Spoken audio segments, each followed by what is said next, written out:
Bonjour à tous, j'espère que vous allez bien. Aujourd'hui, je vous retrouve pour le second suivi du cyclone Garance qui menace l'île de la Réunion. Donc dans ce suivi cyclonique, je vais beaucoup plus entrer dans le détail. Dans le premier suivi cyclonique, dans le premier point météo, j'avais utilisé donc l'application Windy afin de vous montrer le modèle CEP. Le modèle CEP qui donc présentait globalement ce qui devait se passer. Mais donc cette fois-ci, il n'y a pas de globalement, cette fois-ci on va vraiment entrer dans le détail et voir précisément ce qu'il va se passer, donc ce qu'on va attendre au niveau des rafales de vent, quelles seront les valeurs de vent qui seront attendues sur l'île de la Réunion. On va également voir les précipitations et globalement tous les paramètres qui seront vraiment importants à suivre. Donc ce cyclone Garance qui ça y est, est en train, comme on l'avait vu hier, d'entamer son fameux virage en direction donc du sud et donc par conséquent de la Réunion. Alors l'île Maurice est toujours épargnée comme hier, l'île Maurice ne sera pas concernée, mais donc ce cyclone il est quand même vu à la hausse, c'est pour ça on est quasiment calé maintenant. Il devrait atteindre la catégorie 2, localement la catégorie 3, avec donc des vents qui s'annoncent assez forts. Et donc, eh bien, ça a été vu quand même pas mal à la hausse. Alors, une trajectoire qui passe toujours en plein cœur, vraiment, de l'île de la Réunion. L'œil devrait passer effectivement sur l'île. On a également le second cyclone qui a été nommé au sud de Madagascar, le cyclone Onde. Mais donc, ce cyclone ne menace globalement aucune terre. Il est assez insignifiant, donc on ne va pas s'y attarder encore une fois. Donc à présent, comme je vous l'ai dit, je vais utiliser le modèle AROM afin de vous montrer précisément ce qu'il va se passer. Et on va commencer avec les précipitations sur 1 heure en millimètres. Donc en gros, cela représente l'accumulation de la pluie en 1 heure. Donc eh bien cette pluie, donc on la voit très très bien, on voit vraiment la pluie en fait, on voit vraiment les précipitations qui s'enroulent autour de l'œil. Alors bien entendu, les plus fortes précipitations et les plus fortes rafales de vent sont juste autour de l'œil.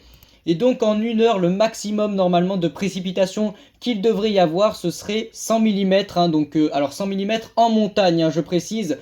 C'est surtout en montagne qu'il y aura les précipitations les plus fortes. Mais donc globalement on ne devrait pas monter au-dessus des 100 mm. Alors 100 mm c'est déjà une valeur vraiment très très élevée. Et c'est normal puisque le cyclone va arriver sur l'île de la Réunion à son paroxysme. Donc comme je vous l'ai dit, entre la catégorie 2 et la catégorie 3, il ne devrait pas normalement atteindre la catégorie 4 ou alors ce serait vraiment exceptionnel. Mais ce n'est pas en tout cas ce qui est attendu. Donc à présent on va avoir l'accumulation des précipitations en partant de aujourd'hui, donc mercredi 26 février 2025, 13h, heure française bien entendu.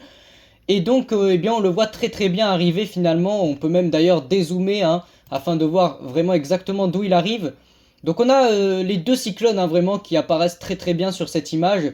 Et donc finalement on voit l'accumulation de précipitations qui est pour le coup assez démentielle. On est sur des valeurs qui sont vraiment très très élevées. Donc sur l'île de la Réunion, on devrait être autour des 700 voire même 800 mm de pluie. Alors là pour le coup c'est vraiment énorme, c'est pour ça que pour moi c'est peut-être le facteur le plus dangereux. C'est peut-être le facteur qu'il va falloir suivre le plus près finalement. C'est le facteur le plus dangereux selon moi. Il va énormément pleuvoir parce que le cyclone, comme je vous l'ai dit, va vraiment passer en plein cœur de l'île. Alors donc ça risque de surtout causer des dégâts qui seront matériels, mais ça peut rapidement devenir dangereux. Donc au niveau des rafales de vent, à présent on va voir les vents qui sont prévus par le modèle AROM. Donc ça va commencer avec des valeurs qui tourneront autour des 150 km/h. Puis quand vraiment l'œil du cyclone va vraiment s'approcher des côtes, là les rafales de vent vont tout de suite énormément augmenter.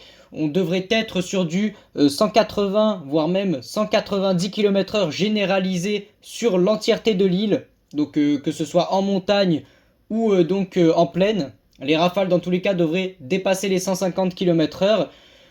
En mer d'ailleurs, en mer justement, on pourrait même atteindre les 300 km/h.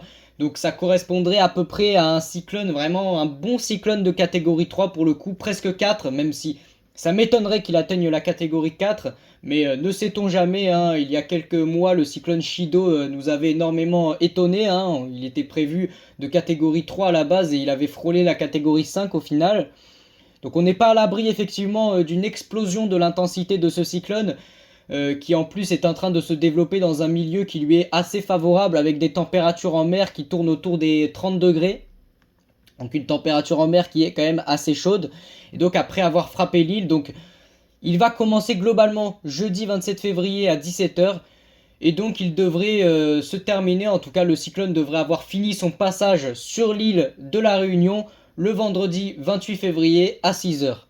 Donc ça va quand même durer plusieurs heures où il va énormément pleuvoir, le niveau de la mer va monter et il va y avoir bien évidemment de fortes rafales de vent. Donc à présent, on va voir les pressions de ce cyclone, les pressions atmosphériques.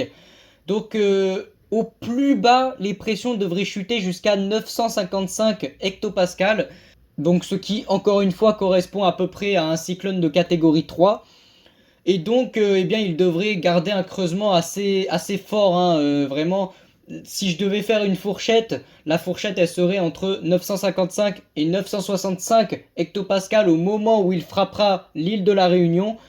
Donc, on voit vraiment pour le coup, et donc, encore une fois, lorsqu'il frappe l'île, eh bien, il perd de l'intensité avant de continuer à redescendre vers le sud. Donc je vais terminer cette vidéo en vous montrant donc la houle, l'élévation du niveau de la mer qui a légèrement évolué par rapport à hier. Donc on a une houle effectivement qui s'annonce quand même assez importante, on la voit juste ici. Donc jusqu'à 3 mètres, peut-être même localement 4 mètres d'élévation en fait du niveau de la mer. Donc pour le coup sur les côtes, c'est surtout sur les côtes là en revanche où ça risque d'être par contre assez dangereux. Parce que eh bien, le niveau de la mer va pas mal augmenter. Donc comme vous le voyez juste ici, il va augmenter de 3,50 m, localement 4 mètres. Il faut toujours prendre un petit peu plus que ce qui est affiché. Vous voyez, bah là on est quasiment à 4 mètres, de toute façon 3,8 mètres. Donc ça va vraiment être sur les côtes, vous voyez, du côté de Saint-Denis. C'est vraiment sur les côtes du nord.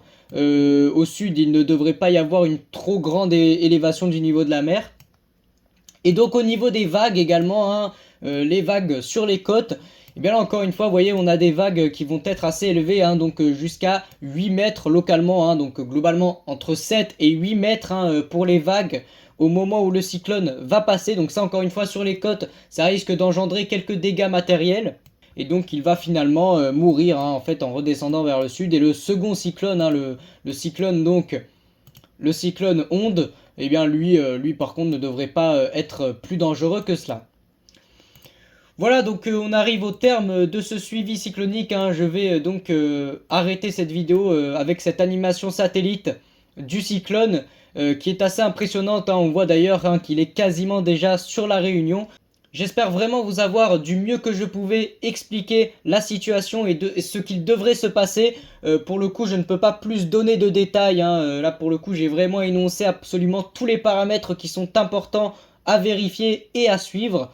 Donc voilà, je vous apporte vraiment tout mon soutien. Et moi, sur ce, je vous dis c'était Yota et je vous souhaite une agréable fin de journée.